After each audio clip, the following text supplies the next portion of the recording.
पाकिस्तान समेत सॼी दुनिया में वालारल कश्मीर जे शहीदनि जो ॾिहाड़ो मल्हाए पियो वञे। सदर आसिफ अली ज़रदारी वज़ीर आज़म शहबाज शरीफ पारां कश्मीर जे शहीदनि खे भेटा पेश।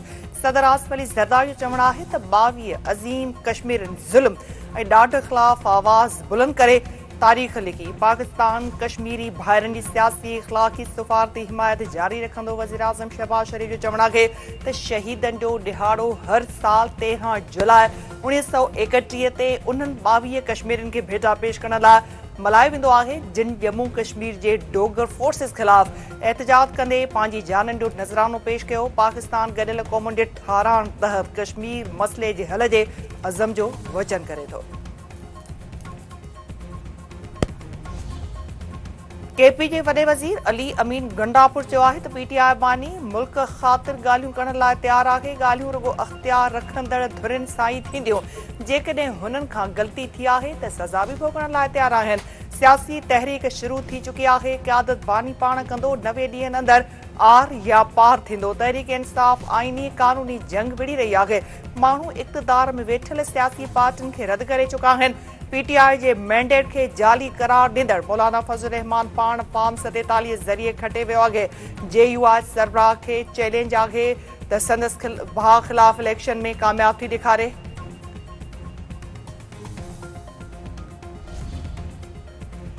ॻाल्हियुनि जी मेज़ तां हमेशह भॼंदड़ ॻाल्हियुनि जी ॻाल्हि करे रहिया आहिनि। अली अमीन गंडापुर पाण बेअख़्तियार आहे। 90 ॾींहनि जी तहरीक जो शोशो पीटीआई बानीअ जी आज़ादी लाइ नाहे। इंजीनियर अमीर मक़ाम पीटीआई खे सियासी जमहूरी माण्हुनि सां ई ॻाल्हियूं करणियूं पवंदियूं। अली अमीन गंडापुर वॾे वज़ीर तौरु ईंदो त महिमान नवाज़ी कंदासीं।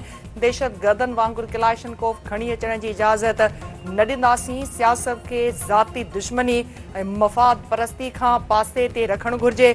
अली अमीन गंडापुर मौला जट थियण जी कोशिश में मज़ाक़ बणिजी वियो आहे। पंजाब जी इत्तलात वारी वज़ीर अज़मा बुखारी सीनियर सूबाई वज़ीर शर्जील इनाम मेमण चयो आहे त सिंध वटि मुल्क खे तवानाई जे बहरान मां कढण लाइ वसीला मौजूदु आहिनि। वफ़ाक़ी सरकार जी पॉलिसियुनि सबबि सूबे जी तवानाई जे शोबे जी तरक़ी शदीद मुतासिर थी रही आहे। सिंध खे वसीलनि मूजिबि अख़्तियार ऐं सहूलियतूं फ़राहम कयूं वञनि त तवानाई जे शोबे में इनक़लाब अची सघे थो। वक़्तु अची वियो आहे त स्टेक होल्डर माहिरनि ऐं पॉलिसी ठाहींदड़ सूबे जे वसी तवानाई जे ज़ख़ीरनि ऐं जटादार तवानाई जे हल बाबति खुलियल नमूने ॻाल्हाइनि। 6 सालनि दौरान थरकोल मनसूबे तहत 30 मिलियन टन कोयलो मुख़्तलिफ़ IPPs हवाले कयो वियो आहे। थर जे कोयले मां 31 गीगावाट बिजली पैदा कई वई। 30 लख घरनि खे बिजली फ़राहम कई वई आहे। थर जो कोयलो ईंदड़ ॾहाकनि ताईं पाकिस्तान जी बिजली जूं ज़रूरतूं पूरियूं करे सघे थो।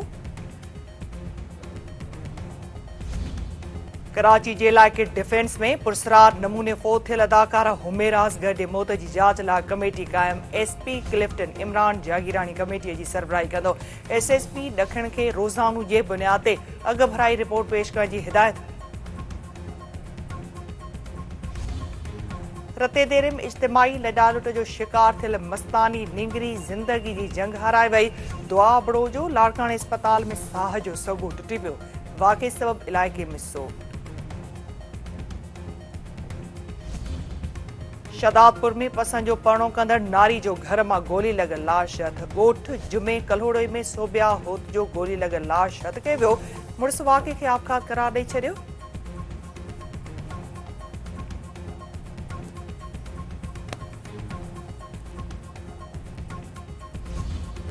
कराची में म्यूज़िक टीचर्स जो जॉइनिंग ऑर्डर न मिलण ख़िलाफ़ एहतजाजी मुज़ाहिरो। अॻवान जो चवणु आहे त केतिरो ई अरसो गुज़रण बावजूदि जॉइनिंग ऑर्डर न मिलण ज़्यादती आहे। सिंध सरकार मामले जो नोटिस वठी मसइलो हल करणु घुर्जे। ऐं पाकिस्तान ऐं बांग्लादेश विच में T20 सीरीज़ जा मीडिया राइट्स विकिरो। ॿिन्ही मुल्कनि विच में 3 मैचनि जी सीरीज़ 20 जुलाई खां खेॾी वेंदी।